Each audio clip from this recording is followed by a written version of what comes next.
Dr. Vrushal, you tried your slides? Dr. Vrushal? Yes, ma'am. Yes, ma'am. I have tried the slides. It's working, ma'am. Okay. Yes, yes, yes. Okay, I'll just come back into 3 minutes. Huh? Yes, ma'am. Doctor, Yeah. okay, Dr. Raish is there. Dr. Raish, you're there? Yeah, yes, ma'am. Hi. Hi, morning, Okay, ma'am. hi, good morning. How are you? All good, ma'am. All good. Achha. Atul is yet to join, na? Yeah, Atul is yet to join. Yeah, we'll just wait. I think it's 5 minutes more, na? Huh? I'll get back into 3 minutes. Huh? We'll just wait for some. All good with you?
Yeah. Okay, so both of you are there. Hi, Dr. Atul. You're muted, huh? Atul, you're muted? Just a minute. No, ma'am. Can Okay, you hear me? now I can hear both of you. Yeah, and Dr. Vrushal, you're there? Yes, ma'am. I'm there. I'm there. Okay, so how are you all doing? Both of All you? good, ma'am. All good, all How good. are you? I'm good. I'm good. Yeah. So the pattern will be since you're, I think, joining for the first time, no? Yes, yes. Yeah. So it will be like a PG case presentation. So Vishal will go through his slides and history taking and examinations, etc. You can just keep asking questions. We'll try to wind it up we'll start in 1 or 2 minutes. And we'll, after that, 11:50 is Dr. Avinash ka lecture. So we'll try to wind it up. So around 11:40, you'll decide because sometimes we can't finish the case. So that's okay. You can decide where you want to stop, and maybe last few minutes you can give him a feedback. Rishal, you're in a first year of fellowship, no? Yes, ma'am. I joined in mid-September this year. Yeah. So just a few months. You can guide him and give you a feedback. Huh? Yeah. Okay. Not a problem, ma'am. Yes. Okay. My screen is being shared, right? Yeah. Just move your Oh. slide. Just go to the next slide. We'll just check if it's moving here. The next slide is not coming, huh? Yeah, I'm working on it. 1 second.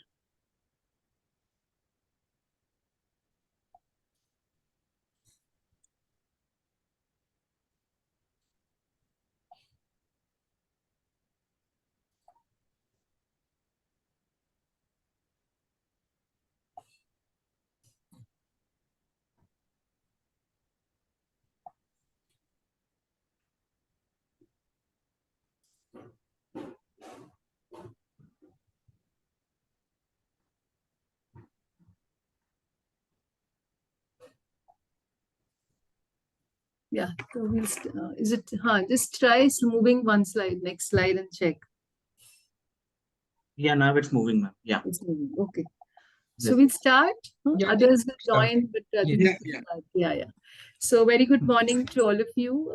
We are going for the next session of our Maharashtra Rheumatology Association to student teacher interface. So in this program, we have one case presentation followed by a guest lecture. So today the student is Dr. Vrushal Kale. He's a fellowship student from PD Hinduja Hospital.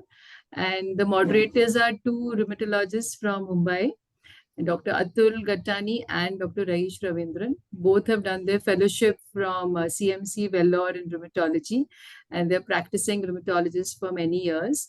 Dr. Raesh Ravindran is Dr. Raesh Ravindran. Mr. Prasad, see why is the voice echoing? Dr. Raesh Ravindran is attached to Jupiter Hospital and Hiranandani Hospital. He's also specialized in musculoskeletal ultrasound at Berlin. And Dr. Atul Gattani is attached to Apollo Hospital, Belapur, and he's practicing in Navi Mumbai. He's also trained in CMC Vellore. And so both of them are going to moderate the case presentation. Over to you, Dr. Atul and Dr. Raesh. And Dr. Vrushal, you can start. Thank you, ma'am. Thank you so much for giving me this opportunity to present this case. Yeah. So I will start the case. So this is a case of 34-year-old female from Navi Mumbai, housewife by occupation, educated up to 10th standard, belonging to lower middle socioeconomic class. Her chief complaints are polyarticular joint pain and swelling since last 7 years, aggravated since last 2 months. Progressive deformities of both hands and feet since last 5 years. So she was apparently all right 7 years back when she started complaining of polyarticular symmetrical joint pain and swelling, which was insidious in onset, gradually progressive, additive in nature, associated with early morning stiffness lasting up to 2 hours, relieved after stretching or activity, and stiffness was also precipitated by rest or inactivity of more than 20 to 30 minutes.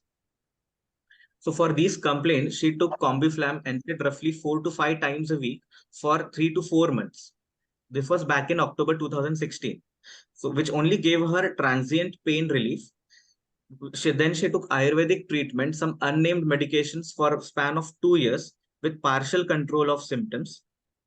Then subsequently in 2018, she started noticing gradual progressive development of deformities in fingers and toes of her hands and feet, initially involving the small joints only of her right hand, and then after a few weeks started involving the left hand and then both the feet.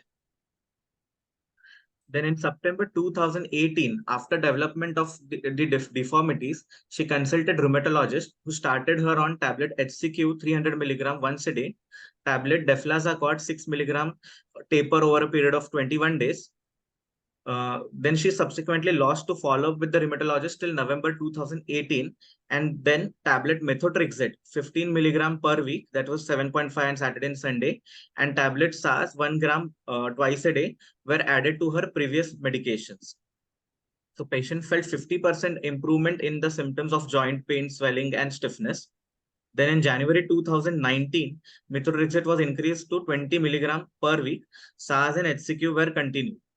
So there was dramatic improvement in her symptoms, but she stopped all the medications in May 2019 due to financial constraints and again resorted to unnamed Ayurvedic treatment on and off for a period of 4 years till she presented to us in Hinduja in December 2023. So when she presented to us at Hinduja Hospital, her complaints were polyarticular joint pain and swelling aggravated since last 2 months with early morning stiffness up to 30 minutes. Involved joints were left shoulder, elbow, right, both the knees, right more than the left, bilateral proximal interphalangeal joints and MCPs.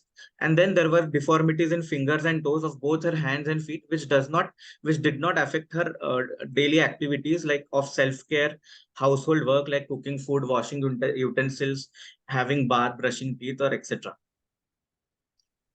Negative history. So there's no history of loss of appetite, fever, weight loss, no history of inflammatory lower back pain, psoriasis, IBD related symptoms, no history of psoriatic skin lesions, nail changes. There were no other connective tissue features and other extra-articular features such as dryness in mouth, eye dryness, Raynaud's skin tightening, photosensitive rash. And there's no history of complications such as dry cough, breathlessness, occipital or neck pain, chest pain, or any other complications like fractures or lower limb ulcers. Menstrual history was normal, regular menstrual cycles. She had one delivery back in April 2016. There were no complications or no history of miscarriages.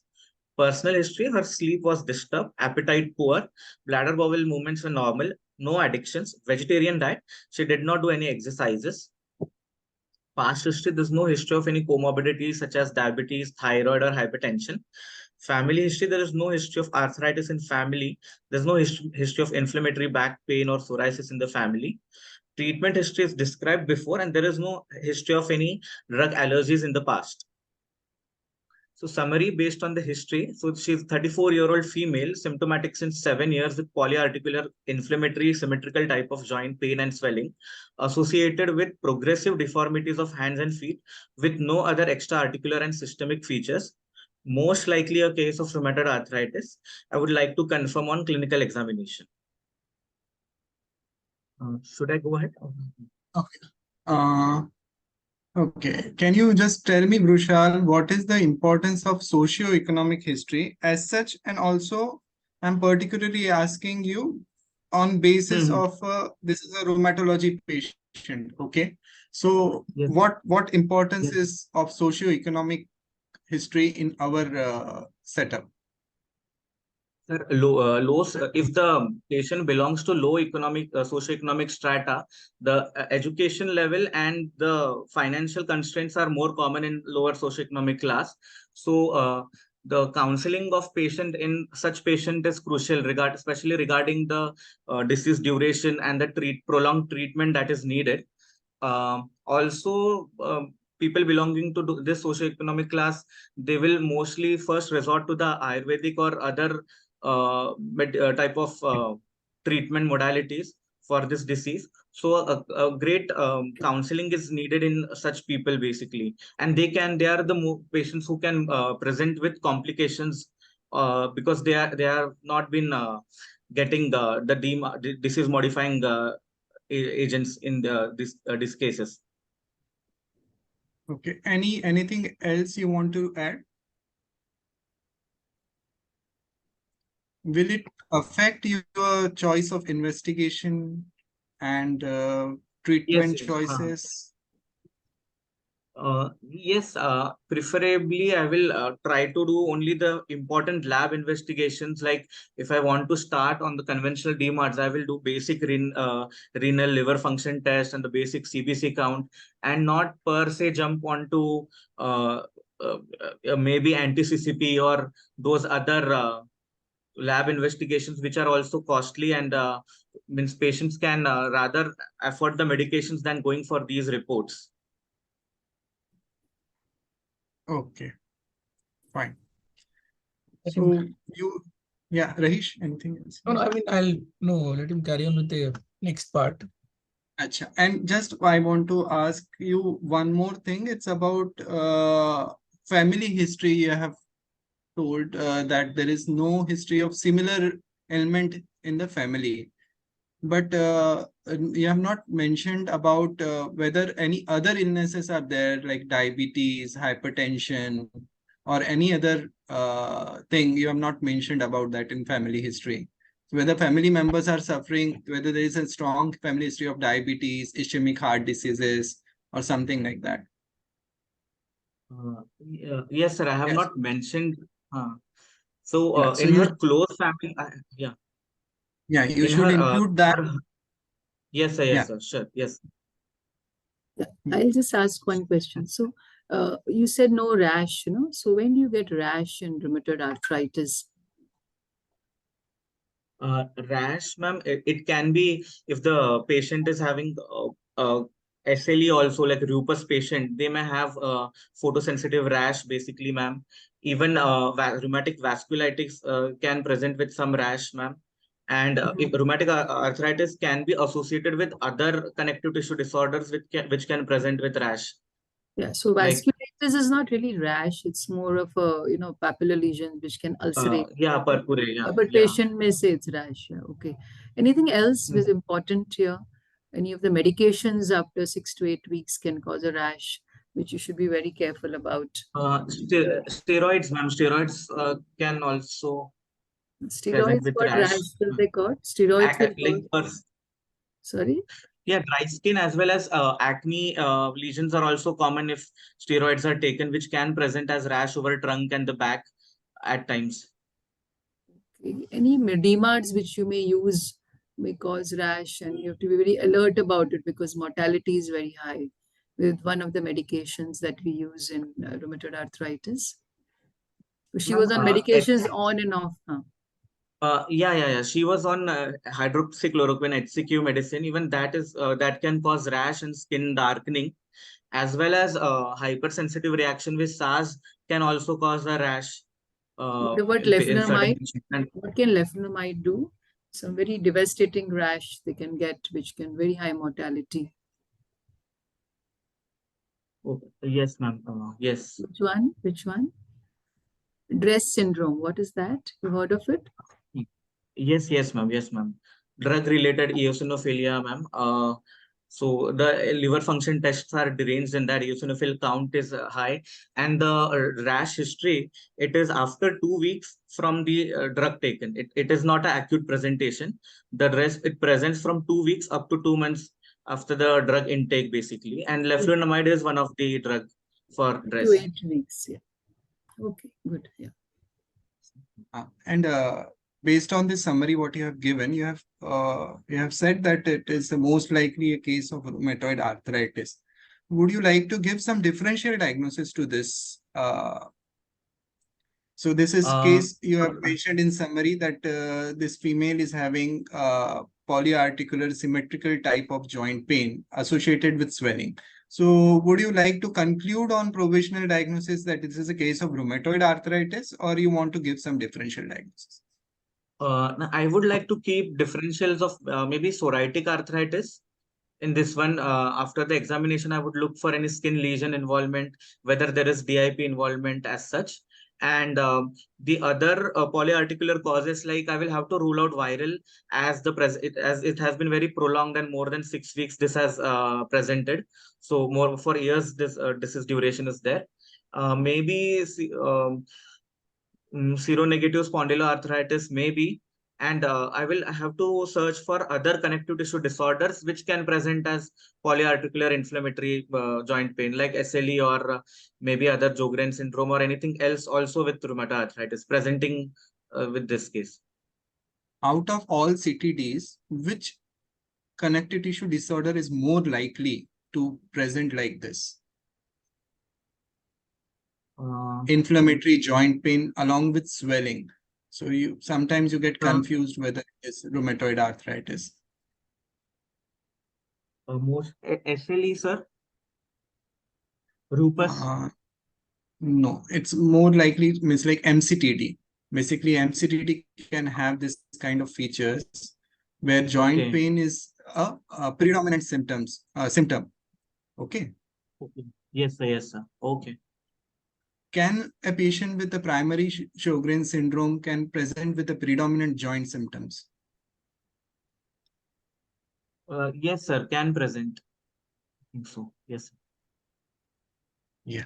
And what type of spondyloarthritis can present with predominant polyarticular peripheral joint involvement? I think the IBD related and the psoriatic arthritis would be more Right. present as a peripheral joint involvement. Right. Okay. Yeah. So going to general examination. So patient was afebrile, pulse was 82 per minute, normal in forced tension volume. Blood pressure was normal, 120 by 80 in her right arm sitting posture. Her height was 156 centimeter, weight 42 kgs. So BMI came to 17.3 kg per meter square, underweight. Then her skin did not show any evidence of subcutaneous nodules. There was no lesion suggestive of psoriasis, vesicles, or pustules. In the hair and scalp, there was no evidence of psoriasis or dandruff. Nails were normal. Oral cavity did not show any ulcers or signs of any deficiency. Eyes, there was no redness or she did not complain of eye dryness per se. And other features, no pallor, icterus, cyanosis, clubbing, lymphadenopathy, or pedal edema. Her gait was antalgic gait due to the pain and swelling in her right knee. So, joint examination in the upper limb. Uh, Coming to PIPs, there were bilateral swelling in second and third PIP on inspection. There was palpation and PIP squeeze present, and deformities were present, which I have shown in the slides ahead. Similarly, there were deformities of the MCPs. The right first, second, third MCP, left first MCP, there was tenderness present. Among the wrist, the right wrist had mild swelling, tenderness, and damage was prominent in the right wrist. The range of movement were restricted. Elbow joints, her right elbow had mild swelling, tenderness, and mild fixed flexion deformity. Rest of the joints, as shoulders, spine, and her jaw, they were normal on inspection, palpation, and movement. Coming to lower limbs, her hips were normal on her hip joint normal on inspection, palpation, and the movements. Left knee swelling was present. Palpation, this warmth and mild effusion was present. Mild fixed flexion deformity present. In the right knee, swelling was more prominent. Warmth, moderate effusion, patellar tap was present. Mild FFT again, and terminal range of motion was painful. Coming to ankle joints, the tibiotalar and the subtalar joints. The subtalar joint were normal, inversion, eversion were normal. Tibiotalar joint, the right ankle was swollen, warmth was present, and the range of movement were reduced. The metatarsal and the PIPs, they had crossover deformity basically, but there was no pain or warmth or acute signs of inflammation in those. So her total swollen joint count was 13 and tender joint count was also 13, which gave a disease activity score DAS28 of more than 6.5 and a simple disease activity index more than 32.3, which interprets to high disease activity in this patient. These were the deformities in the right hand, basically. So there is a Z deformity or the hitchhiker's thumb, ulnar deviation of the metacarpophalangeal joints. Swan neck deformity is also present. And some boggy swelling I could feel in the MCPs and PIP, maybe secondary to synovial hypertrophy. In the left hand also, there was like Z deformity of the thumb and a swan neck deformity present in the fifth digit. And in the legs, there was this crossover deformity of the toes and hallux valgus. So this is the knee swelling. The right knee, it had this swelling above as well as medial aspect of the patella. Patellar tap was present, warmth was there, and FFD, fixed flexion deformity was seen in the lateral view. In the left knee, the bulge sign was positive. So mild diffusion was there in the left knee as well. Yeah. Spine was normal, no involvement of cervical spine per se, and other systems also respiratory, cardiovascular, abdominal, and the neurological system. There were no obvious abnormalities in these systems.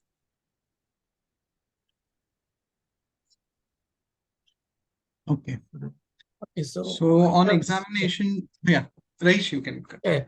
So you looked into the oral cavity to look for ulcers. So what else would you look for in the oral cavity?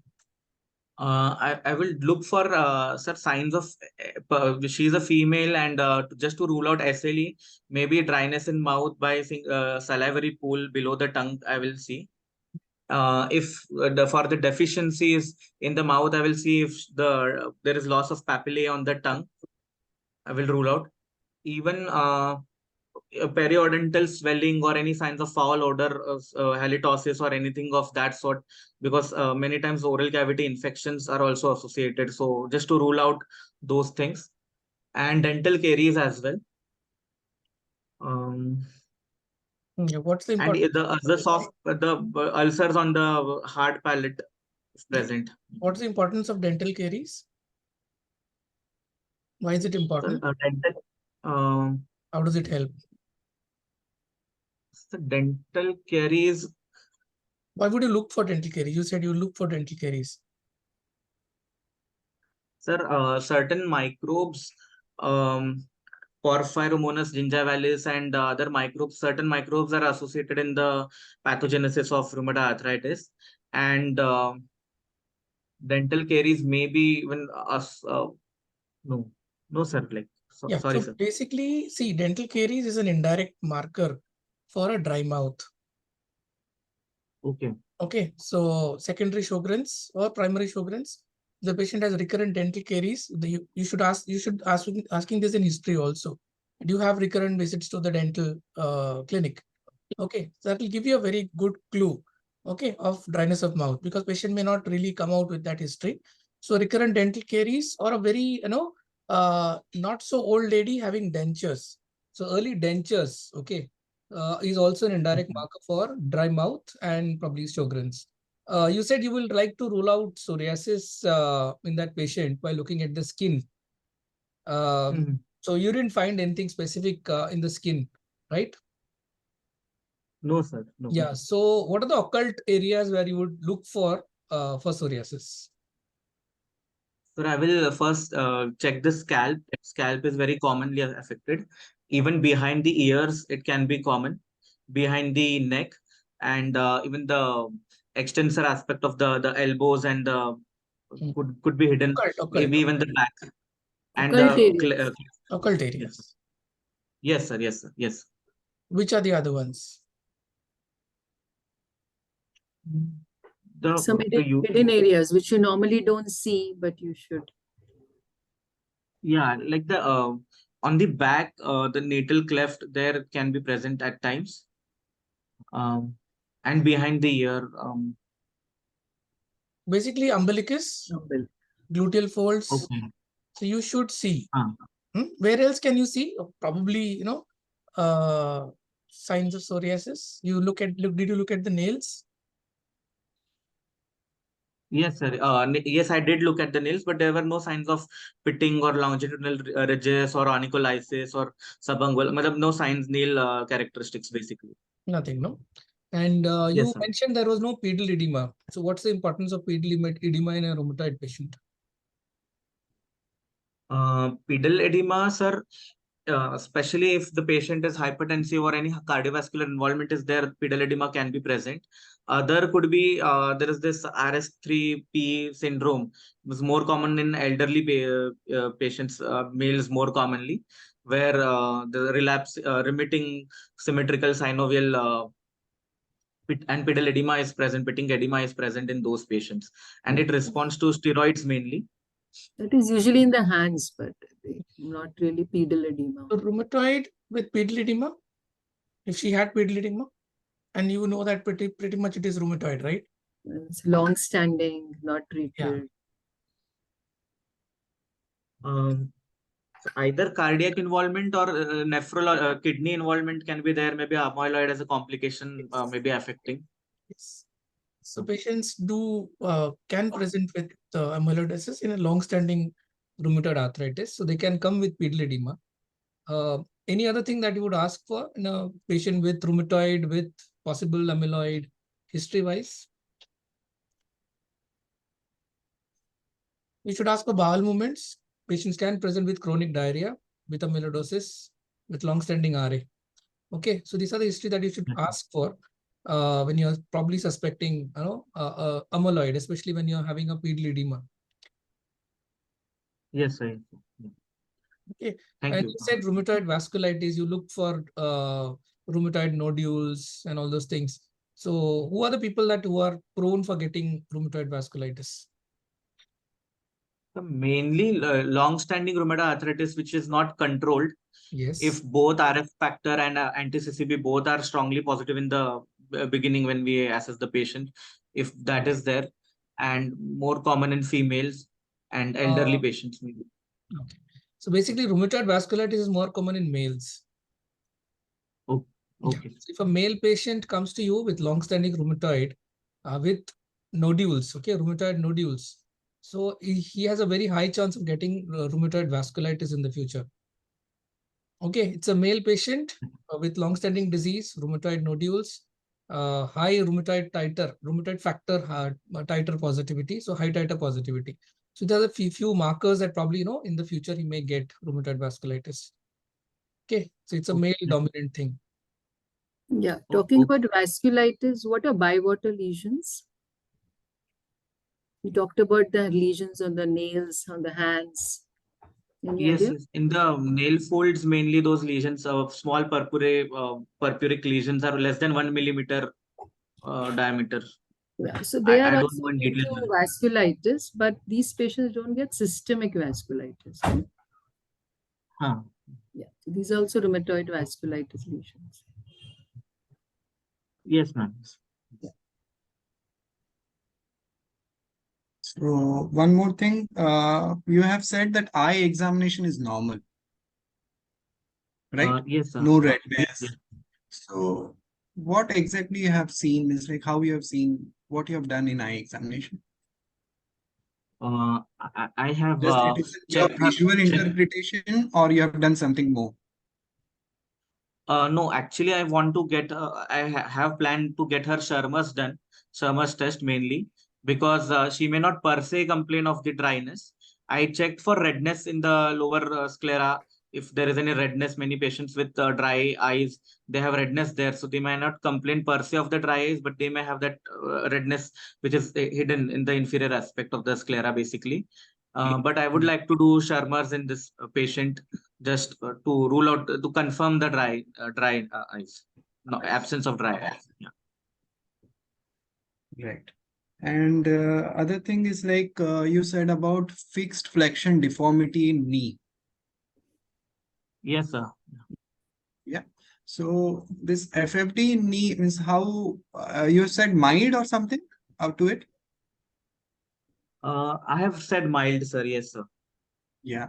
So how do you grade this fixed flexion deformities?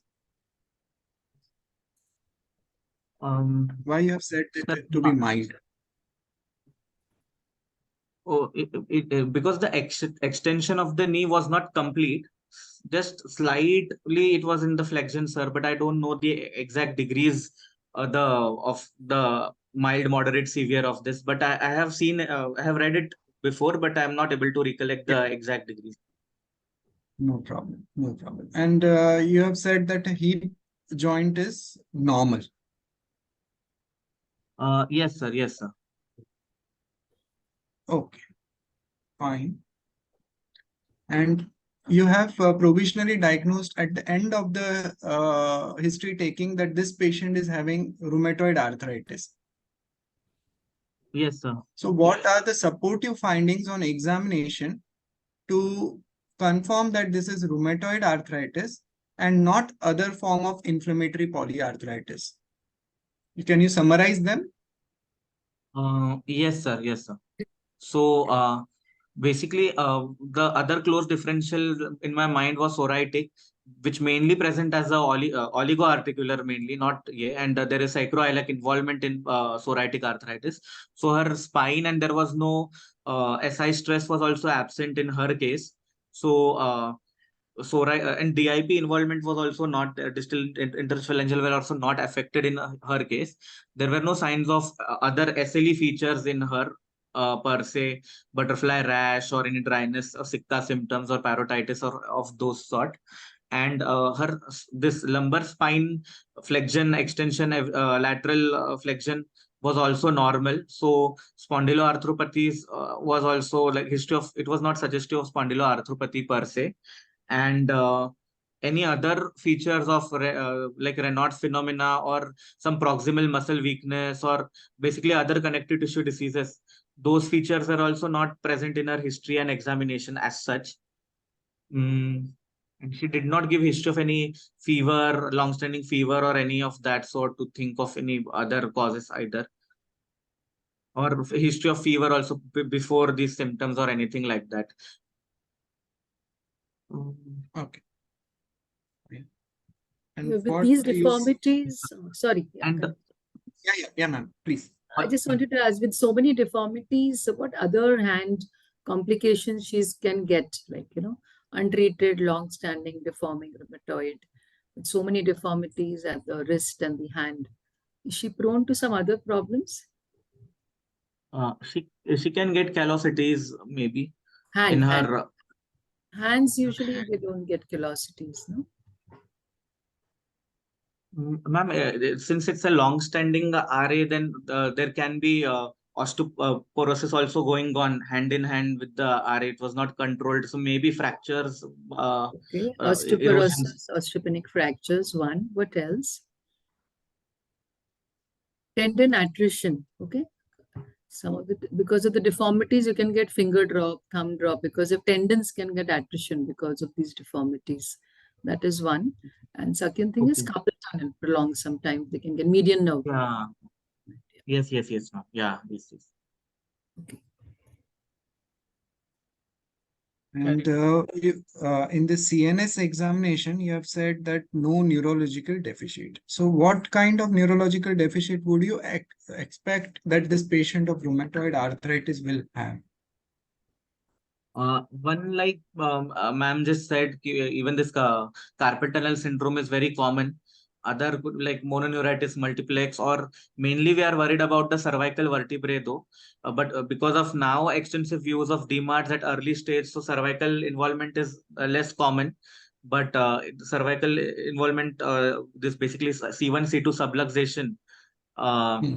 if the atlantoaxial that distance more than 9 millimeters is significant, if that it can cause C1 C2 subluxation or C1 C2 impaction and those sorts of anomalies. Very easy history to probably guess. Probably she has an AAD. Just one question, preferably. I mean, obviously, I understand the neurological part you will ask and all those things, but a very easy, simple history for probably suspecting a AAD. Just ask for a AED. sound. Ask for a clicking sound. When the patient tries to move, does she feel a clicking sound? Okay, sir. Yes, sir. Very Yes, sir. early, very easy history. If the patient tells that, probably there is some AAD, there is some ligament laxity happening, and the patient do tell. Okay. तो Okay. just ask, Okay. गर्दन घुमाते समय एक टक करके आवाज आता है क्या? बोला हाँ सर, बचता है कभी कभी. Very early signs. Okay, these are when the ligament becomes lax. No, the patient hears. I mean, obviously nobody else can feel it. Nobody else can hear it. Only she can tell. So she'll tell कि हाँ sir थोड़ा बचता है. So very early signs. Okay. So very subtle history, but you should ask. Okay. Thank you, sir. Yes. You Yes, sir. can carry on with the thing. Yes. So, in initial routine investigation, so her old reports, among them, the 2018, her rheumatoid factor and anti-CCP were already positive. So we did not ask for those tests. We had asked only for her hemoglobin, the CBC, ESR, CRP, SGPT, and creatinine, basically. So we can see her ESR, CRP was high. ESR was 80, CRP 63. There was thrombocytosis. 5,21,000 platelets. Hemoglobin was 10, which is anemic basically, and MCV was low, maybe suggestive of iron deficiency in her.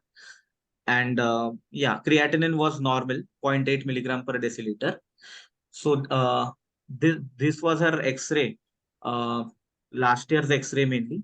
So we can see here there are intercarpal erosions are present, there's a deformity, bone erosions are present in all the MCPs and PIPs, and there is loss of joint spaces grossly in all the PIPs and the MCP joints as well, and there is subluxation of all the metacarpophalangeal joints, PIPs, resulting in the deformities. This is our right hand X-ray with wrist. So her diagnosis, rheumatoid arthritis with symmetrical large and small polyarticular inflammatory arthritis with deformities without extra-articular and systemic features.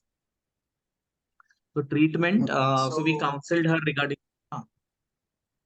yeah, I just wanted to ask on investigation, what were the inflammatory markers you have seen? Means what inflammatory markers were positive? Yeah, just go back to the previous Sir, slide. yes, sir. Yeah. Yes, sir. So the ESR, CRP, as well as this platelet counts, the high Yeah, platelet count thrombocytosis, because right. she was, there were financial constraints, so we didn't do other tests also. We Not restricted it to this. Yes, sir. not needed. I just wanted to whether you have noticed that high platelet count and whether they are suggestive of inflammation. That's all. Yeah. Yes, sir. Yes, sir. What about low hemoglobin? Sir, this anemia, it could be most probable reason is iron deficiency anemia, which is very common in India. Right. So most probably it is iron deficiency. If the peripheral smear picture does not show microcytosis hypochromic, then I will think of maybe anemia of chronic disease, which can present as normocytic normochromic. But mostly this, I will see the response. I have given her this iron and folic acid supplementation. So I will check her response after 1 or 2 months or so. So this rheumatoid and anti-CCP you have not asked for. I mean, does the titer matter? I mean, to understand or know the titers, does it really help? It not for monitoring of the severity does not have any role, True. or doing the RF and anti-CCP after a few months or so. There is no True, true. point in repeating those tests But basically. does it help to know, right from If the beginning that whether the titers are very high, or you just want a quantitative report, or you want a in qualitative? the in the big, if the RF is positive, if it is severely positive, then there is some evidence that the extra articular manifestations are common. Height. Anti-CCP does correlate with the severity when done initially. When we are checking if the anti-CCP titers are very high, then probably we know we are dealing with, maybe we are dealing with severe rheumatoid arthritis. That's all. So that helps. So But there titers is no help point in in the checking. beginning. As you rightly told that there is no point in repeating the rheumatoids or the anti-CCPs later on, but it does help to, guide your treatment initially, upfront. And if the Yes, sir. patient Yes. come with leukopenia, I mean, what would you think of? Probably she may have been on steroids, which may have suppressed or her WBC count, or maybe some other drugs also. I will look into Steroids would, drugs if. I think, bump up. Steroids. Sorry. No, other drugs mainly. I'm sorry. Other drugs mainly, which, or I would even suspect a viral infection actually. I will ask her if she has a recent history of fever, which may explain. And in general, bicytopenia could be a feature of this rheumatoid arthritis as well. Maybe Felty's syndrome and those other mentioned rare syndromes are there. So I will evaluate the patient if the picture is matching Felty's or the other diseases means involved with rheumatoid arthritis, Overlap hematological syndrome. manifestations. Overlap syndrome. So as you repeatedly said, lupus. So the counts start dropping. One could be bone marrow toxicity. Other could be they're evolving into another overlap disease. So you should keep a track of that. He was on Yes. Ayurvedic medications, maybe heavy metal toxicity. So Yeah. he had taken quite a few Uh-huh. years of Ayurvedic medicines. So all these things need to be kept in mind when you're looking at the blood parameters. Yes, sir. This high titer of rheumatoid factor, you said it will not matter in rheumatoid arthritis afterwards, like just to start with. Are there certain situations where high titer of rheumatoid factor will matter? Any complication, anything of Rheumatoid rheumatoid nodules. arthritis? Rheumatoid nodules per se correlate with the rheumatoid factor. The pathogenesis of rheumatoid nodules is such that if the RF factors basically increases in those, so maybe extra articular manifestations correlate with the rheumatoid factor. But no, sir, I don't know any specific illness for which I will repeat the rheumatoid factor. Not repeating, but high titers are usually seen with what kind of complication in rheumatoid arthritis? or the Uh, patients are prone for certain Sir, vasculitis, ILD. vasculitis? Yes.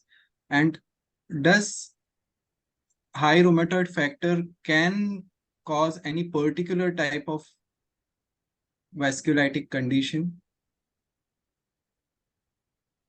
High titers of rheumatoid factor, which may not be only present in rheumatoid arthritis, but otherwise also.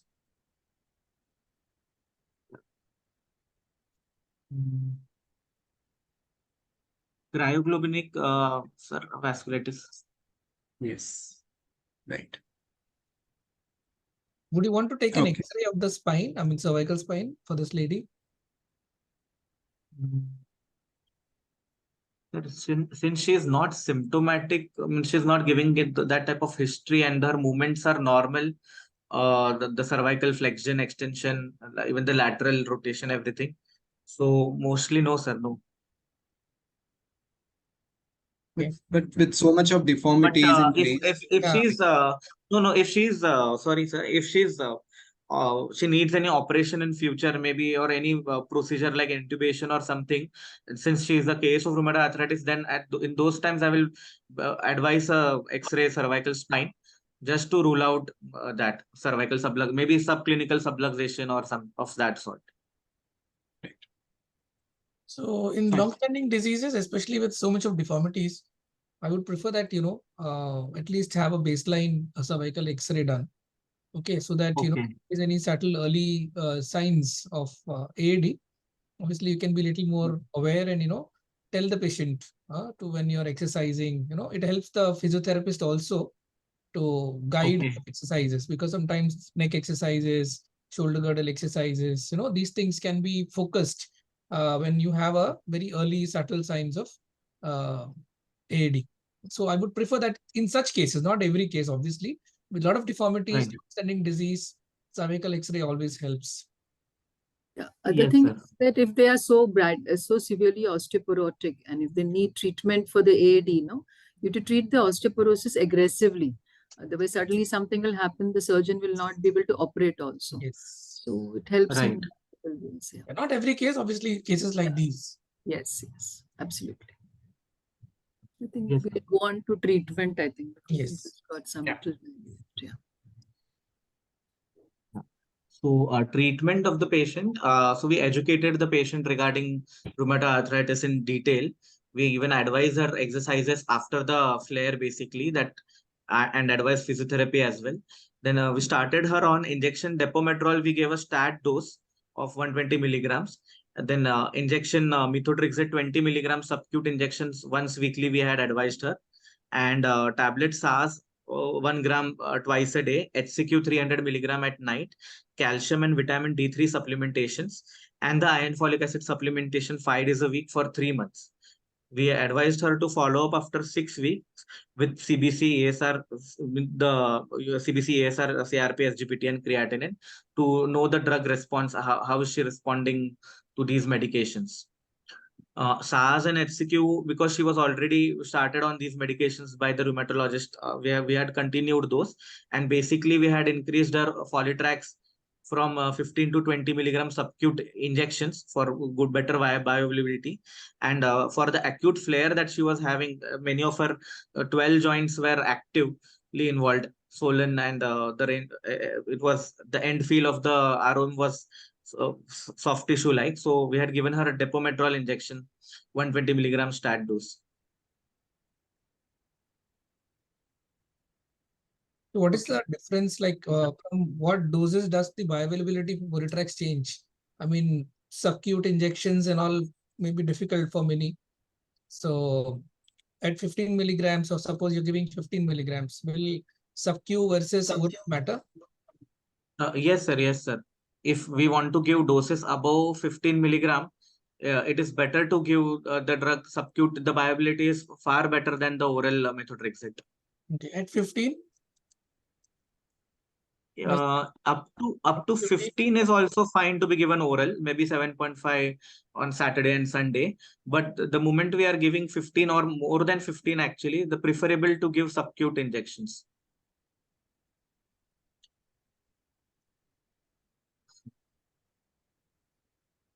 So what is preferred? Triple therapy like this or just methotrexate? And should you offer them, other medications like JAK inhibitors early nowadays? What do the guidelines Uh, say? since she was not compliant to her previous treatment, mainly she did not take the on detailed history. She revealed that she used to miss her doses. So first I would like to give this injection Folitrax, this subcute injections for at least 2 to 3 months. Maybe if she is not responding and there is still progression despite this injectables, if there is no improvement in her labs nor her symptoms, then maybe after 2 to 3 months I would start considering other biologicals like JAK inhibitors or other medicines basically. But since she has not been on other, she has not been compliant mainly to Folitrax. First, I would like to see how she responds. And in the past, she had responded back in 2018 when she had taken Folitrax. There was 50-70% improvement, but she did not continue taking those. That was the issue. So I would first check with Folitrax. If she is not responding, maybe I will have to consider TOFA, which is also a costly medicine for her. But like that. What are Just small, the evidence? Uh, I yeah, just wanted to say do not use brand names when you present. yes, Use yes. the entire Yes. name. Yeah, all Yeah, medications. sorry, ma'am. Yes. No, by mistake, I was going to edit it. It remained. Sorry, ma'am. Yeah. Yeah, Uh, okay. so, what is evidence for using of triple therapy in patients with rheumatoid arthritis? Can you quote Six. some? Uh, no, I just remember that 40 to Oh, 50% patient respond within 3 months of the initiation of triple therapy. okay. Can you quote some trials or something? Uh, no, sir. But per se, triple therapy is there is no consensus as triple therapy is better than dual therapy or anything as such. Like methotrexate is the main drug, and along with that, we usually give steroids as a bridge therapy to manage the acute flare. What about use of low dose steroid in this patient, as this patient was not having good relief or in symptoms, which you said that 50% improvement and patient has dropped and changed to Ayurvedic medications or alternative medications, maybe because she was not getting enough relief with this medication, right? Maybe, means like we don't know. There might be other factors also. But Mhm. what is role of low dose steroid along with this drugs? Low dose steroid, we can give this patient per se for a short period of maybe 12 weeks or so, not more than that. But this injection would be preferred because the duration of action and the bioavailability will be better. And also the chances of patient abusing these medicines, maybe the oral steroids and all, they continue taking those medicines even when we don't prescribe it at times. So in that case, this injection would be a better option than the low dose steroid to be given. And also to avoid, if she takes these steroid medicines for prolonged duration, then the chances of adverse reactions of corticosteroids will be higher in this patient.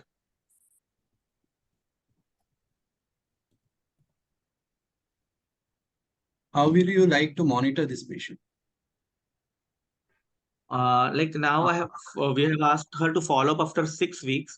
So in the following weeks, I will assess her inflammatory markers.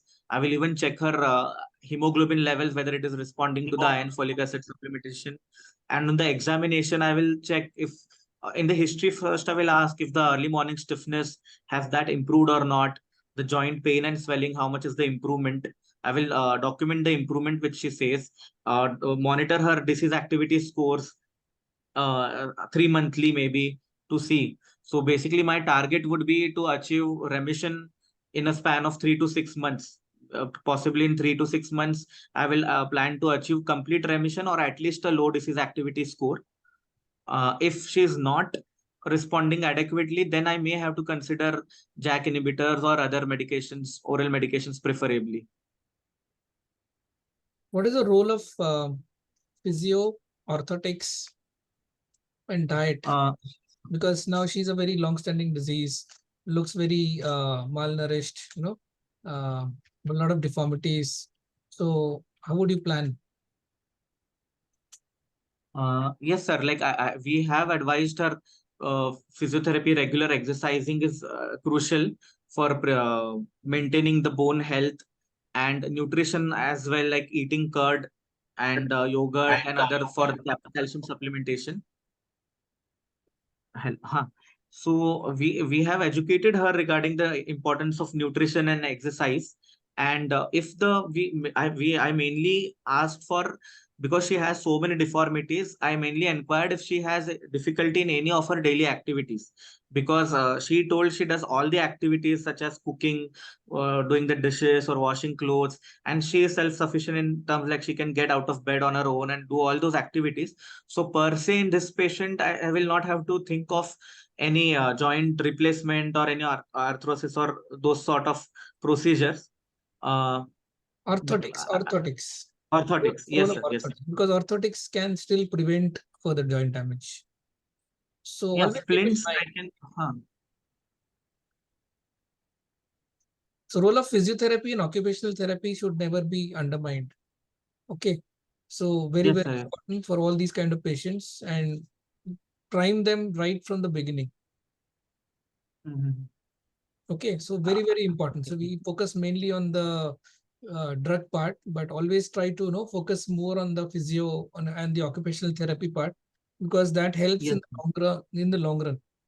Okay, these things take a lot of time to show results. Right from the beginning, you have to really, really hammer them about the importance of physio and occupational therapy right from day yes, one. sir. Okay, very, very important. I think we'll wind up now. Dr. Atul and Dr. Raish, maybe you can give a short feedback. Yeah. You can stop sharing your slides, Vishal. Vishal. Yes, ma'am. Yeah. Yes, ma'am. I did. Yeah. Dr. Atul and Raish, you can Yeah. give your feedback. Yeah. Yeah. So What Vrushal, more you have did very nicely presented this case. Like I think you have said that you are a first year student, right? Yes, sir. Yes, sir. Yeah. So with respect to that, you have very nicely presented, summed up very nicely, and answered very nicely all the questions also. So good, good. Best of luck to you. Yeah. Dr. Yes, sir. Thank you so Nicely much. presented. Little more focus on the extra-articular manifestations, long-term complications. Okay. So I think you did a very good job. Yeah, you Thank you presented so much. well. Just read up all the landmark trials. Some students were Yeah. or faculty were answering on the Yeah, chat. answering the chat Yeah, box. so that's nice. So you should read the landmark trials. Yeah. Okay. Thank you so much, Dr. Atul, Dr. Raish, for joining us on a So much. Sunday morning. Do stay back. We have a very nice talk by Dr. Avinash Jain. Avinash, you're Yeah. there already, na? Yes, I'm here. Thank you. So maybe you can start sharing your Sharing slides. the screen. Yeah, correct. Yeah. Okay, so we have Yes, the visible? pleasure of, yeah, let's see. So we have the pleasure of having Dr. Avinash in the second round in the MRA student teacher interface. He had sort of, was the opening batsman last year also. And he's a really very charming person and very dynamic rheumatologist from Jaipur. He did his DM, clinical immunology, rheumatology from SGPGI Lucknow, and did his fellowship from UK. He's an assistant professor at SMS Medical College, Jaipur, EC member at present, on the state EC also, got multiple awards and best paper, best, oral papers. And he's doing a lot of research work and publication, but he's most popular among the students as the famous quiz master. So we are also the pleasure of his visit to Pune, and he has not some lectures ready for my students. So this is a topic which we thought is very relevant because many a time we don't know whether to continue methotrexate or stop. So today he's going to talk about methotrexate, nodulosis, and pneumonitis. Over to you, Dr. Avinash. Thank you, ma'am. Thank you, everyone. Thank you for having me again and for the kind invite. And I think probably for today's topic, more important is, one is once in a while when you would encounter such entity, you may not miss it. And you should not get scared either, because few things are distinctively clear, but few things always remain gray. So hopefully we will learn a bit about it in the next 30 minutes or so. No disclosures, except for the love and appreciation that I have got. This is how I'm going to set my talk. We'll start with nodulosis. How common is it? What are the risk factors? Who are more likely to get it? When to think of it? How do we differentiate it from other differentials, including rheumatoid nodule, one of the more common nodule to occur in setting of rheumatoid arthritis, and how do we manage it? Similarly, we will go through methotrexate pneumonitis, MTX is methotrexate, and what are the other ways in which a patient of RA on MTX, methotrexate, will have some or the other lung manifestations. Again, we will try to differentiate from some of the more common differentials which we will encounter more frequently, and hence we should not jump to rare diagnosis, but we should always keep this differential on our minds, and we should be able to pick it up with some certainty. So let's have a case scenario, case 1, 2, 3, all 33 are male, making it a bit more homogeneous for you guys. Rheumatoid arthritis from 5 years. The case 1 is seropositive. He had initiated methotrexate 2 months ago, and then he developed painful nodules over the finger palm. Another case, now he is seronegative. He initiated methotrexate 2 months ago, like case 1, and has now developed painless nodules over the finger palm. Case 3, seropositive, but methotrexate from 10 years, and also has painless nodules, but over the extensor surfaces. So what you will notice is I'm trying to highlight few things here.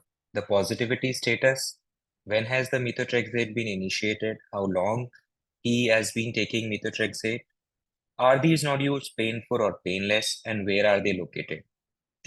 All these 3 cases give us some clue, in which setting we should think of methotrexate nodulosis. Which of these cases is more likely to have nodules because of the methotrexate. So this was the PubMed search today morning I did. These are the case reports which have been published. And you will notice that the highest period is somewhere from 1996 to 99, 2001, where most cases of, methotrexate were reported. And then there was some decline. And last year, 4 cases have been published. And this year, so far, 2 or 3, I think 3 cases have been published. A lack of publication doesn't mean that the cases are less, but it does give us an idea that the number of cases are on the decline. In fact, all the randomized control trial which have been done from 2001 have not reported methotrexate nodulosis. I'm talking about the randomized control trial, and there is a systematic review which has been published on this. So the data from 2002 states that it can occur to the tune of 8 to 11.6%. But I think we are seeing less than 1%. I have so far maybe seen 2 or 3 cases. None of them have been published. Otherwise, it would have added to that graph taken from PubMed. The median duration in which the nodules were occurring was anywhere from 3 months to 12 years. So going back to those cases, we saw some patients developing within 2 months a nodule, another patient developing after consuming for 10 years, but the median duration has been described from anywhere from 3 months to 12 years. And the dose has ranged. If our starting dose is 15 mg, it means after 6 doses to more than 100 doses, you can get, I'm talking about the cumulative dose, you may get methotrexate nodulosis. I think the most important site which we all agree, all my 3 cases had it on the finger pearl. This is the site more commonly on the radial aspect that you get methotrexate nodulosis. There are some unusual sites also which have been described: larynx, lungs, Achilles tendon, incisional site, and very rarely they can be episodic. These are the examples. These are the nodules which have been published as methotrexate nodulosis. Some of the rare sites here near the elbow joint on the lateral aspect, over the chest.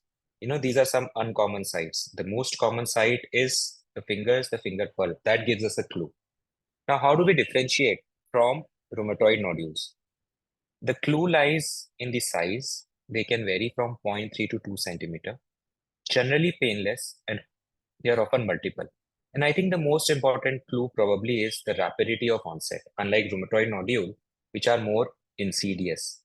And it is believed from the papers that have been published that most of these patients are those who are relatively inactive.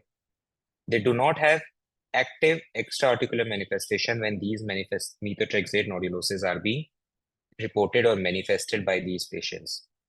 Rheumatoid factor status is debatable, but more commonly positive.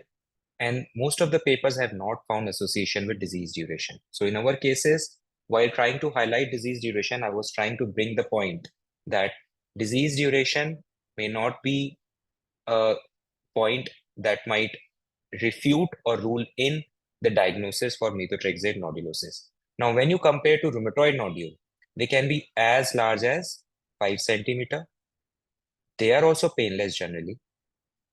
They can be single, unlike methotrexate nodules, which are generally multiple.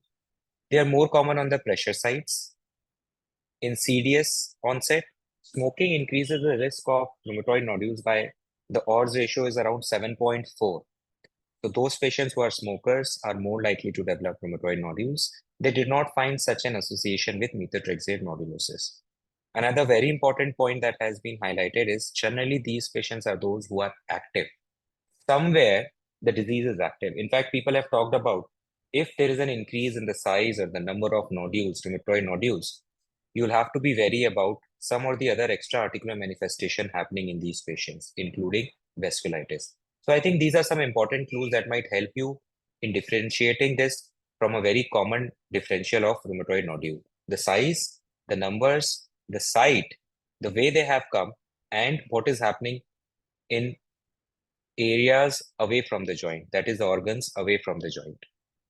Now, there are various mechanisms which have been described. It is believed that methotrexate, by stimulating adenosine 2 receptors, mediates its anti-inflammatory effect. But it is because of the stimulation of the adenosine 1, they result in significant giant cell formation and spindle shaped formation, resulting in nodule formation. So one of the theory that they postulate is, can we really, the treatment maybe the answer may lie in suppressing this receptor preferentially for treating such condition. But then why not all patients get, these nodules? Because there has been a few papers which have been published and showed that those patients who have IRL1, low TNF, there are two mutations which have been described in MTHFR. MTHFR, I think AA and AG, some variation is there. And adenosine receptor polymorphism. These patients tend to have higher chances of getting methotrexate nodulosis, but these were small studies. The problem is because of the rarity, it is difficult to replicate or do it in a larger population. Another very interesting study, though again small numbers, showed that the HLA-DRB10401 was more common in patients who had methotrexate nodulosis as compared to those without nodulosis or healthy control in the study in which they had conducted. There were around 21 patients who had nodulosis, and they were more likely to be positive for HLA-DRB10401. Again, an academic purpose, but maybe this is one of the those category of patients who are more likely to get methotrexate nodulosis. The pathology is same. That is, if you biopsy them, you get a similar finding as in a rheumatoid nodule. So that is why the biopsy doesn't really help. Some people have even reported vasculitis in these nodules, but again, questionable. The validation, repeatability has not been documented. What you get is palisading fibroblast with perivascular correction of chronic inflammatory cells and multiple giant cells consistent with rheumatoid nodule. So I think diagnosis is more of clinical. Those who are either in remission or low disease activity, having developed rapidly some nodules, more commonly on the finger pulp, the radial side, are the ones who might be having methotrexate nodulosis. And there is a scale which can be utilized to document or to publish that this could be because of methotrexate. This is not specific for methotrexate, something called as Naranjo scale, where what you do is, has the symptom or the sign appeared after the drug was given? Does it go away when that drug is discontinued, or it comes back if it is re-administered? These are certain questions which guide us whether we can label the presence of these new manifestation to the drug that we have used. And are you able to document the drug levels in the body fluid in toxic concentration? And depending on the scoring, which is anywhere from 1 to 2, the scores are there, which tell us that what are the likelihood that this drug was responsible for this side effect. If the score is between 5 to 8, it is called as probable. And if it is 9 or more, it's called as definite, which means you have established that this has happened after you give the drug. You have documented the toxic levels, the levels in the blood, in the serum, or in the tissue were high. And once you remove the drug, the symptoms tend to go away. And once you re-challenge, they will come back. This is what gives us a definite evidence of, before we blame that poor drug, that is the reason for causing nodules. Treatment, well, generally what we all do is we discuss with the patient, because more than cosmetic reasons, it generally doesn't cause much harm or much physical disability or any physical or pain to these patients. It has been found that hydroxychloroquine is protective. One additional reason why we may want to give, SCQ with methotrexate.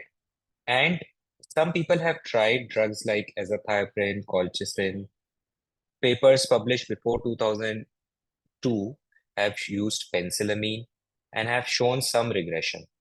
But I think the best way to go forward is you ask the patient whether you want to continue or not. The other option is you can reduce the dose by 2.5 mg per week and then see.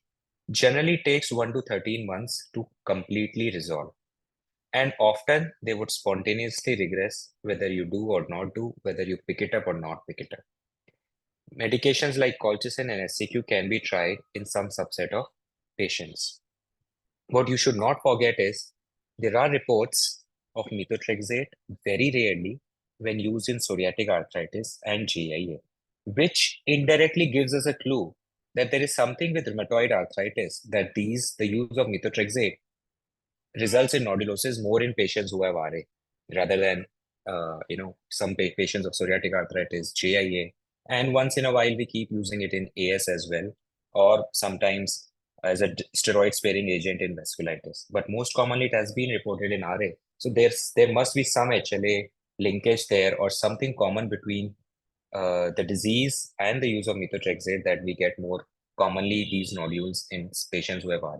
And very rarely they have been described with etanercept, infliximab, and other DMARDs like leflunomide. The differential that you should keep in mind besides rheumatoid nodules are fibromas. They will be very, again, insidious onset. Tophi, when I say tophi, what I mean is one is obviously a differential of RA as polyarticular gout, but in a case of RA, if you're getting an added pathology in form of gout, you should be careful there. And very rarely calcinosis. And once in a while, we also see subcutaneous granuloma annulare, also called as pseudorheumatoid nodules. So to summarize, seropositive or seronegative, an RA patient, irrespective of gender or age, otherwise in remission, on methotrexate, if he or she rapidly develops a painless nodules, because it is multiple, and I have not used the word nodule, size generally less than 2 centimeter, over finger pulp, classically, you can think of methotrexate nodulosis. Biopsy won't help you, but might help you in ruling out other differentials. Treatment is a shared decision. Okay, so going back to those cases, the case 1, painless nodule over finger pulp, unlikely, because generally what they have taught or told us from the papers that have been published is the median duration is anywhere from 3 months to 10 or 11 years, and 90 mg is the range that they talked about of the cumulative dose, but may be possible, may not be possible. Case 2, again, sorry, this was painful. Yeah, case 2 is painless. Maybe this might be a case. Case 3, who was taking methotrexate from 10 years and has a painless nodule. But the odd point here is extensor surfaces. We'll have to debate whether this could be. So again, I would use the word maybe and not could be. I would like to change that. Maybe this may be a case of methotrexate nodulosis. You'll have to use that scale to really figure out if you want to objectively prove it and publish it. Coming to methotrexate and lung. So these are, the possible lung manifestations that can occur in a patient of rheumatoid arthritis who's taking methotrexate. Number one, more common are the opportunistic infections in these patients, which could be because of the underlying disease, the immunosuppressed states, the other drugs that they might be taking, besides methotrexate. The infections include PCP, CMV, herpes zoster, fungal, or these could be non-infectious conditions. Today, we will be focusing more on these hypersensitive pneumonitis, organizing pneumonia, and now there is a big question mark on pulmonary fibrosis, or it can result in acute lung injury. And the other manifestations, lung manifestations that can occur in patients who are on RA, patients of RA who are on methotrexate are hyperreactive airway disease, pleuritis, and pulmonary nodules. So let's see if everyone is awake. Let's play a quiz here. Let me see if this opens up. What you need to do is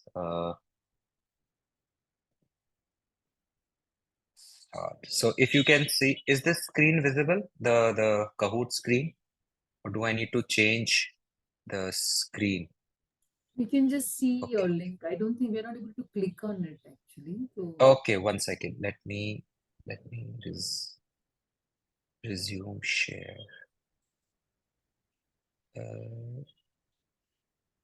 Still not visible. Okay, 1 second. Yeah, now it will be. Correct. Going back to my, yes. Okay. Now I think it must be visible. So if you are awake, please go to kahoot.it. If you're ready for it, you can either scan from your screen or you can put this pin.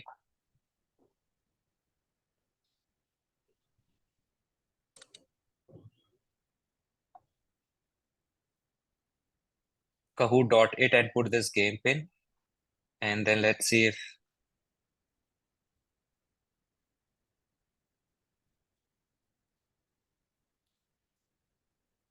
okay, ma'am has joined. Okay, some people have joined. Oh, okay, I've already started it.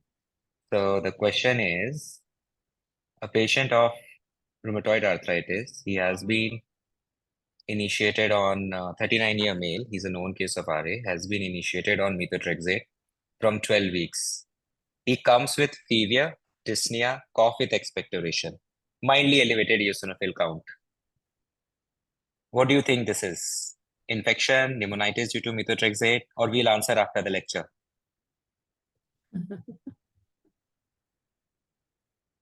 Okay, I think I gave a very less time, but whoever has answered it, I would agree that this is more likely an infective cause.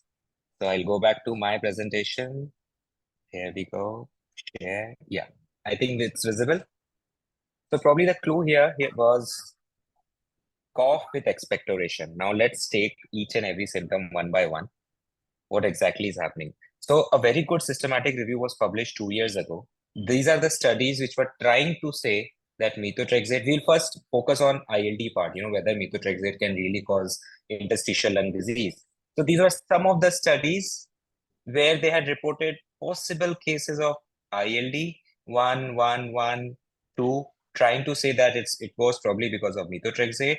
But when they did, when they applied a criteria to assess the quality of these case reports, they could only manage a score of 1 to 4. Higher the scores, better is the quality, and better is the likelihood, what they're trying to report could be correct. And they had serious bias. So, very interestingly, they kind of reflected, ये सब तो बेकार है जो भी publish हुआ है, ILD wild कुछ नहीं होता है.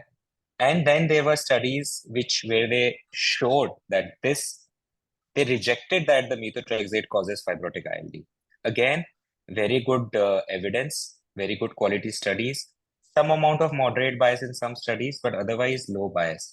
And all these studies around 1, 2, 3, 4, 5, 6, 7, 9, I think more than 15 studies helped in concluding in patients of RA mainly, but also in those who had psoriasis or AS, that methotrexate does not cause ILD. And I think we all know that now. And again, some case scenarios, basically what I'm trying to highlight is those who are presenting within 6 months, those who are presenting in 2 months, those who have initiated 8 months ago, as compared to those who have initiated 18 months ago, in which subset of patients we are more likely to get methotrexate pneumonitis? Is it the disease duration? Is it the the time from which methotrexate was initiated, or is it the dose? What determines that a particular subset of patients of RA are likely to get methotrexate pneumonitis? So the percentage is anywhere between 0.3 to 11.6, but gradually this is again on the decline, more so because of increased probably awareness and not mislabeling patients of pneumonitis to methotrexate, but rather picking up a diagnosis and finding the certain etiology. There are papers who talk about if the weekly dose is higher, or if you are giving them daily, they are more likely to land up with methotrexate pneumonitis. But most of the papers have reported that most cases would occur within 1 year. I think the clue probably is there. If the symptoms are occurring within 1 year, which was case 1 and case 2, you're more likely that you will have to bring in that differential. Most important is temporal correlation, as we will see in the subsequent slides. And there are reports of pneumonitis even after discontinuation. So it's not necessarily that you have stopped methotrexate a month ago and he develops pneumonitis. That virtually rules out that it's not methotrexate pneumonitis. So you'll have to be a little careful there.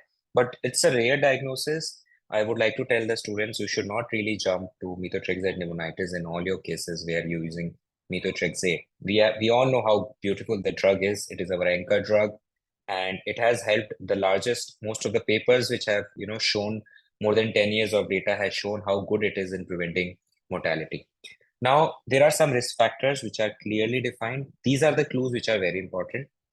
Patients who are age is more than 60 years, who are male, have comorbid illness like diabetes, poor functional class, have CKD. We all know what the CKD will do.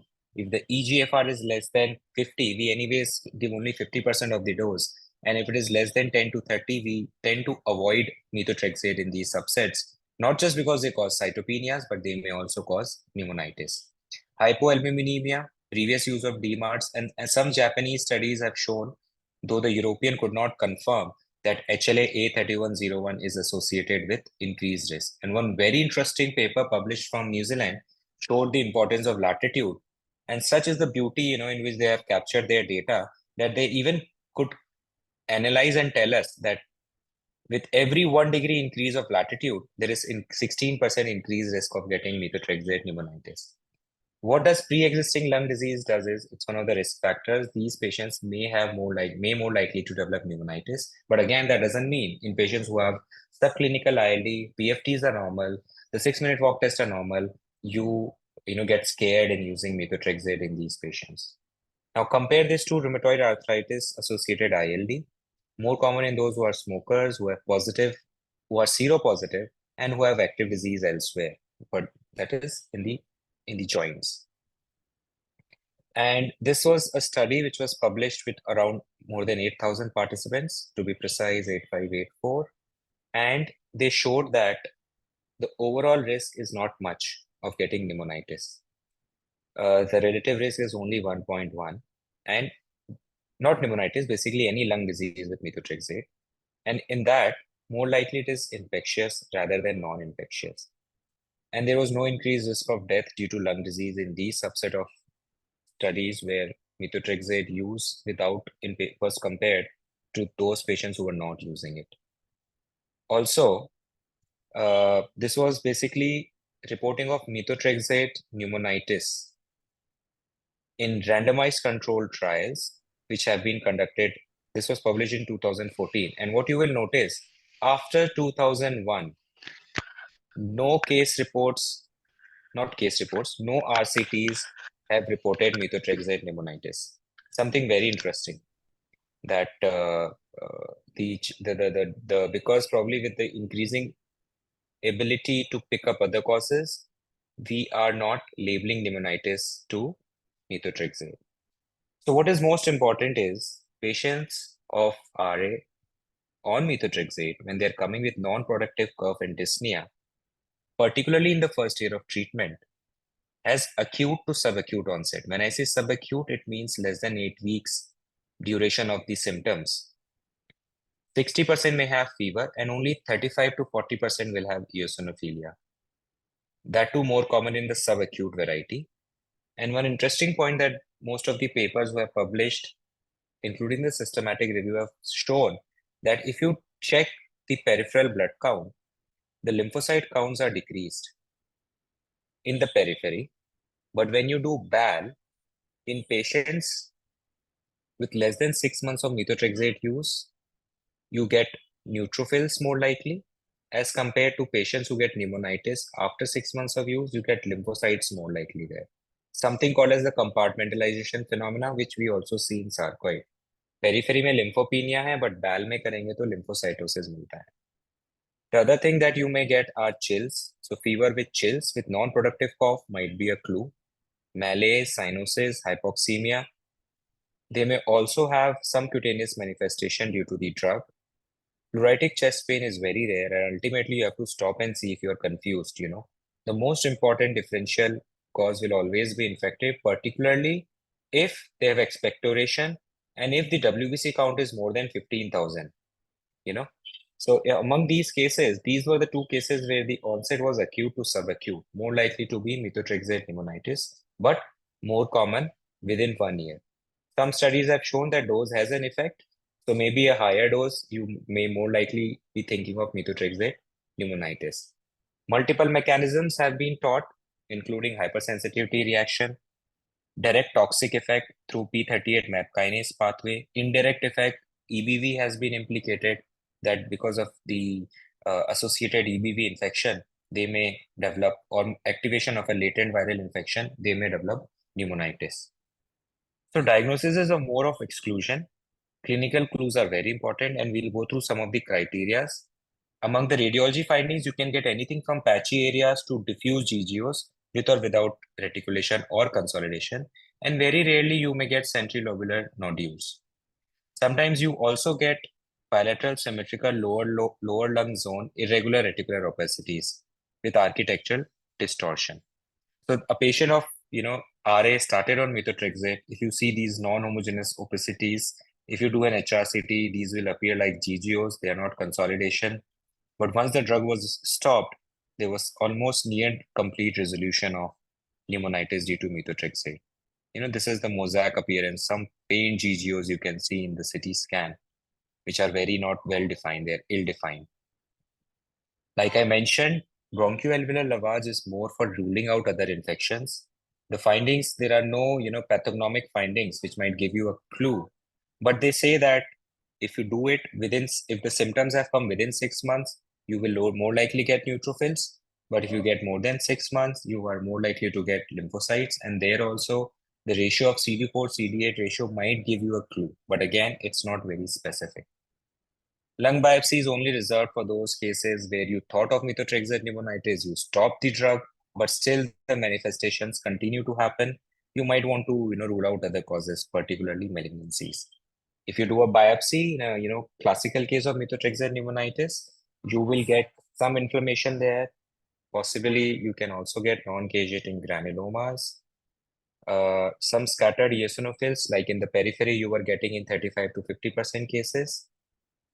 What is classical is if you get all of them together, poorly formed granulomas with some eosinophils, you may think of a drug-induced, methotrexate-induced pneumonitis. This is something which we all love. ये criteria मुझे दे दे ठाकुर, नहीं आखिर क्यों? क्योंकि classify तो हम उसी से करेंगे. But like we all know and we all say, they will guide us. They are not there to make the diagnosis. So how do you do it? The most important mandatory criteria is relevant criteria is you have ruled out other causes. This is something which is there in most of the criteria. You are able to document hypersensitivity pneumonitis kind of picture on histopath, and you get patchy or diffuse GGOs or consolidative opacities. The minor criteria include shortness of breath, which is less than 8 weeks, non-productive cough, hypoxemia, DLCO less than 40, and TLC is generally less than 15. Presence of major criteria 1 or 2 with 3, and 3 by 5 of these 1, 2, 3, 4, 5 minor criteria will probably give you a definite diagnosis, but probable diagnosis would be a combination of, one major with two major with 2 out of 5 minor criteria. And there are other criteria. Now, again, this is just to understand that what you should remember is acute to subacute onset of dyspnea with fever, with chills in 60% of cases, with hypoxemia, but non-productive cough, you might be dealing with MTX pneumonitis, particularly in the first year of use of this drug. Treatment is, we all would stop methotrexate. Like hell, we'll get scared, and we should get scared when we are really suspecting strongly that this could be methotrexate pneumonitis. The radiographic improvement will take some time. Give them oxygen. You may use glucocorticoid, particularly in those who have severe manifestations, more than the SpO2 is less than 90, class 4 dyspnea, you might want to introduce steroids. Otherwise, people have really not shown that addition of steroids helps in preventing mortality. Re-challenge, ideally I won't. Prevention, be careful in old age, or those who have hepatic renal dysfunction, low albumins, renal dysfunction. You might want to be a bit more careful there. Mortality has been reported anywhere from 10 to 30%, with highest mortality if this manifestation is occurring within 6 months of methotrexate use. So that's another flow chart. Pulmonary symptoms, yes, dyspnea, dry cough, and recently you have introduced methotrexate, first year of illness, you may think of pneumonitis in acute and subacute setting. But in chronic setting, I would not think of methotrexate pneumonitis at all. And the most important thing is ruling out infection and other causes. So I would like to end with 2 more slides comparing the methotrexate nodulosis versus pneumonitis. Nodulosis is more acute. It's not, like a head-on comparison, but just to understand these 2 side effects. Pneumonitis is acute to subacute. The patient-related variables do not really play an important role in methotrexate nodulosis, though they play a very important role in methotrexate pneumonitis, as we have seen. Age, more than 60, underlying organ dysfunction, renal, hepatic, or ILD.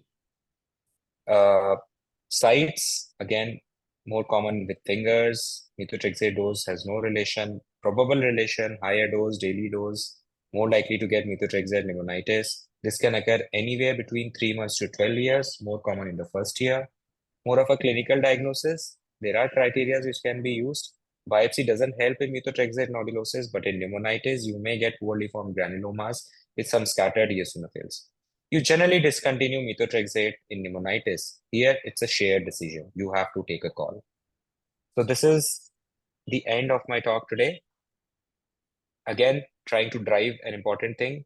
Rapid site occurs early, generally multiple, painless. The extraarticular disease is inactive. Methotrexate is generally continued. Pneumonitis, acute to subacute. You do a HRCT, you get patchy to diffuse GGOs. Tissue diagnosis, more reserved for patients who are not responding. You want to rule out other DDs. Risk factors you should remember. And there is higher mortality in less than 6 months. I would not really challenge these patients. Thank you. Yeah, thank you so much, Dr. Avinash. It was a very awesome presentation. Just 1 or 2 questions from my side, then we will Yes, ask ma'am. for questions. So in the criteria for nodulosis, you talked about methotrexate levels. Do you really do that? No, ma'am, not really. It's just it's about classification criteria being used. If you want to publish, that is where probably you would want to use it. Otherwise, we are not really doing that. Yeah. The thing was regarding whether it's rheumatoid nodules or methotrexate nodulosis. So you said active disease, is more in favor of rheumatoid nodules. Rheumatoid nodule. So besides clinical, I think ESR, CRP also would probably help. If it is Correct. normal, then it's more likely to be More likely. methotrexate nodulosis. Now, the Correct, real ma'am. challenge comes in pneumonitis, because with so much of viral pneumonitis nowadays, so Yeah. patients can come anytime with breathlessness, fever, and Correct. it can Correct. often be dry cough to start with. So, True. at that time, any patient, I guess, if you think of infection or either way, you'll stop the methotrexate. So, if it is clears up within a few weeks, now we are not sure because many a times the viral markers come negative.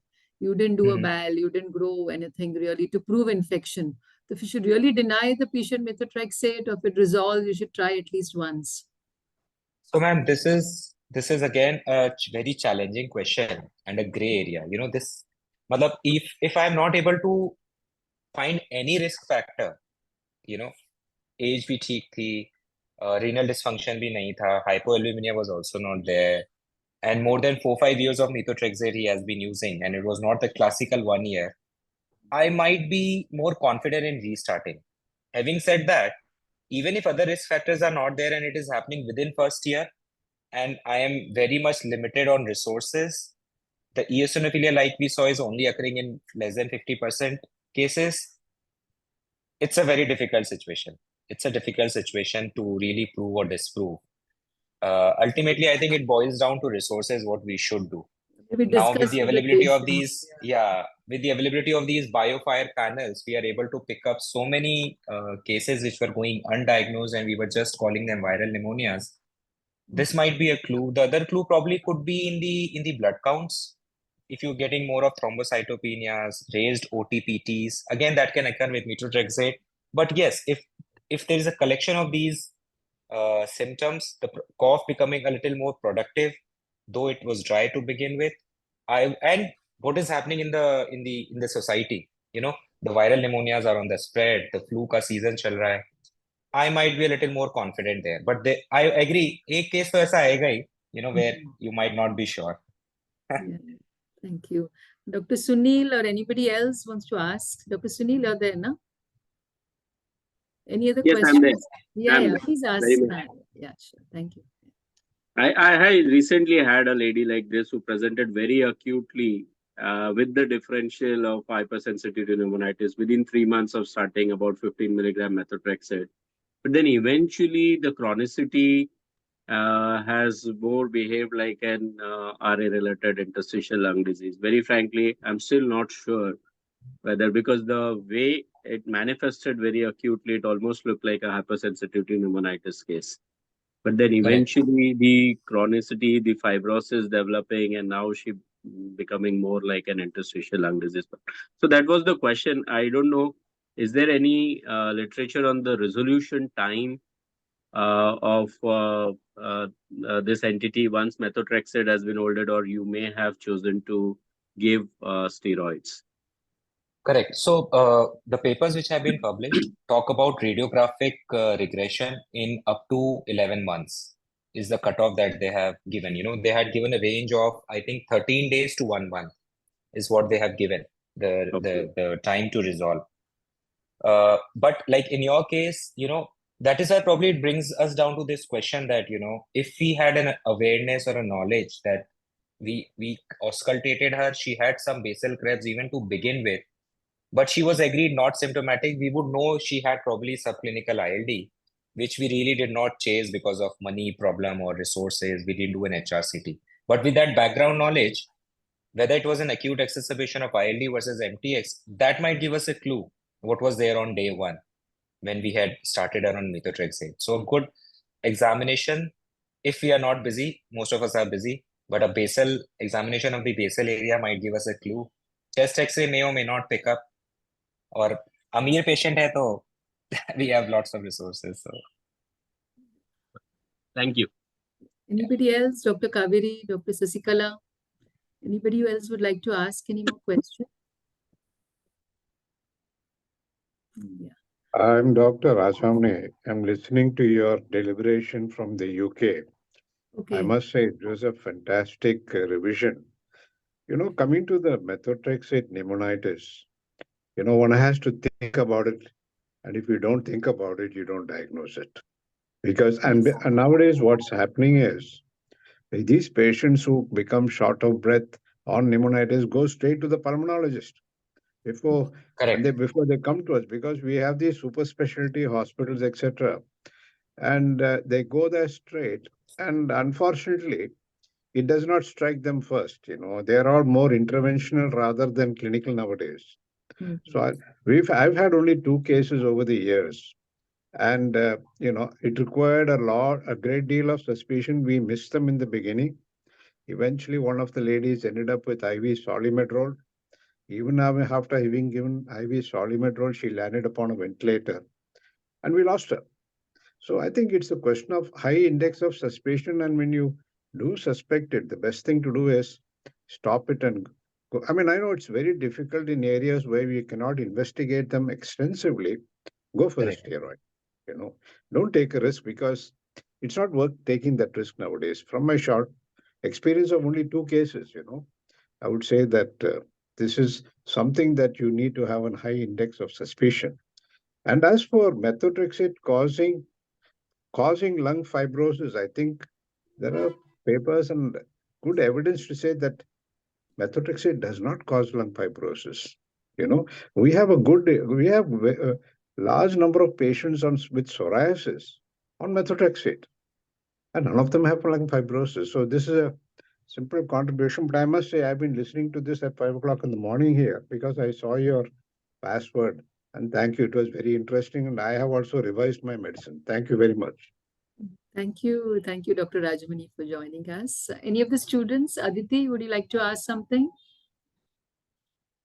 Okay. Ma'am, is Yes. biopsy mandatory for all nodulosis cases? No, Aditi, not at all, in fact, because it's such a mild manifestation. And plus, like I mentioned, you will get palisading granulomas even in case of methotrexate nodulosis. Biopsy might help you if they are increasing, they are not going away even after you have stopped methotrexate, and you want to bring other DDs, like for example, subcutaneous granuloma annulare, which is an entity in itself, and we read it in the differentials when we're reading lupus, we're reading nodules and RA, which if picked up can be treated. But to prove that this is nodulosis, the biopsy won't help you. What about multicentric Reticular has, yeah. So they have, ma'am, more of a pearly appearance. They are multiple on the almost all the fingers. Classically, you check the ear, you will get it there as well. And then the background would be erosive arthritis, coming along with it. So that might give you a clue there. 50% of them have an underlying CTD, which could be anything from UCTD to RA to any other connective tissue disease. Another 20-30 have lymphomas and malignancies. So they'll have that, manifestation of weight loss and other sinister signs. There, I think biopsy is important. No? Yes, their biopsy will definitely help. Okay, thank you so much for sparing your valuable time on a Sunday. It was really nice. And thank you, all of you, for being here today. Okay, so we see you soon again, some other academic session. Thank you, Dr. Avinash. Yeah, thank you, ma'am. Thank you for having me. Okay, all of you, happy Sunday. See you soon again. Yeah. Okay, bye-bye. Yeah.